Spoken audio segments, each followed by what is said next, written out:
हर दिन पावन श्रृंखला की आज 22 नवंबर की कड़ी में हम याद कर रहे हैं वीरांगना झलकारी बाई जी को। भारत की स्वाधीनता के लिए 1857 में हुए संग्राम में पुरुषों के साथ महिलाओं ने भी कंधे से कंधा मिलाकर बराबर का सहयोग दिया था। कहीं कहीं तो उनकी वीरता को देखकर अंग्रेज अधिकारी एवं पुलिसकर्मी आश्चर्यचकित रह जाते थे। ऐसी ही एक वीरांगना थी झलकारी बाई जी, जिसने अपने वीरोचित कार्यों से पुरुषों को भी पीछे छोड़ दिया। झलकारी बाई जी का जन्म 22 नवंबर 1830 को उत्तर प्रदेश झांसी के भोजला नामक ग्राम में हुआ। उनके पिता मूलचंद्र जी सेना में काम करते थे।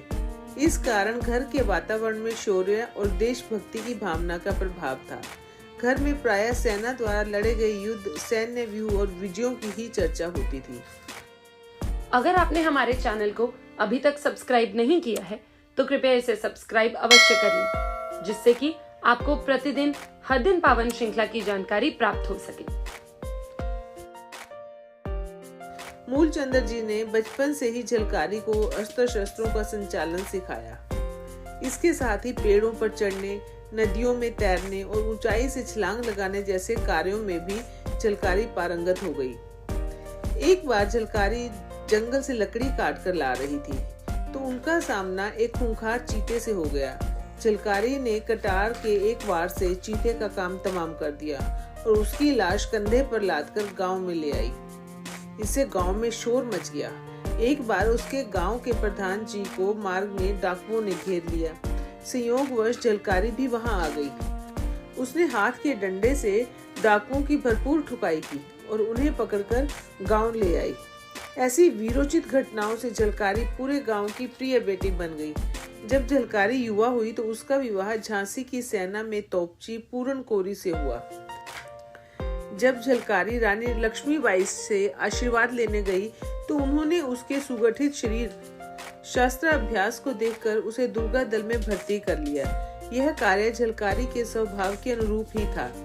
जब 1857 में अंग्रेजी सेना झांसी पर अधिकार करने के लिए किले में घुसने का प्रयास कर रही थी तो झलकारी शीघ्रता से रानी के महल में पहुंची और उन्हें दत्तक पुत्र सहित सुरक्षित किले से बाहर जाने में सहायता दी। झलकारी ने इसके लिए जो काम किया उसकी कल्पना मात्र से ही रोमांच हो जाता है। उसने रानी लक्ष्मीबाई के गहने और वस्त्र आदि स्वयं पहन लिए और रानी को एक साधारण महिला के वस्त्र पहना दिए। इस प्रकार वेश बदलकर रानी बाहर निकल गई। दूसरी ओर रानी का वेश धारण कर झलकारी बाई रणचंडी बनकर अंग्रेजों पर टूट पड़ी। काफी समय तक अंग्रेज सेना के अधिकारी भ्रम में पड़े रहे। वे रानी लक्ष्मीबाई को जिंदा या मुर्दा किसी भी कीमत पर गिरफ्तार करना चाहते थे, पर दोनों हाथों में तलवार लिए झलकारी उनके सैनिकों को गाजर मूली की तरह काट रही थी। उस पर हाथ डालना आसान नहीं था। तभी एक देशद्रोही दुल्हाज ने जनरल हीरोज को बता दिया कि जिसे वे रानी लक्ष्मीबाई समझ रहे हैं वह तो दुर्गा दल की नायिका झलकारी बाई है। यह जानकर हीरोज दंग रह गया। उसके सैनिकों ने एक साथ धावा बोलकर झलकारी को पकड़ लिया। झलकारी फांसी से मरने की बजाय वीरता की मृत्यु चाहती थी।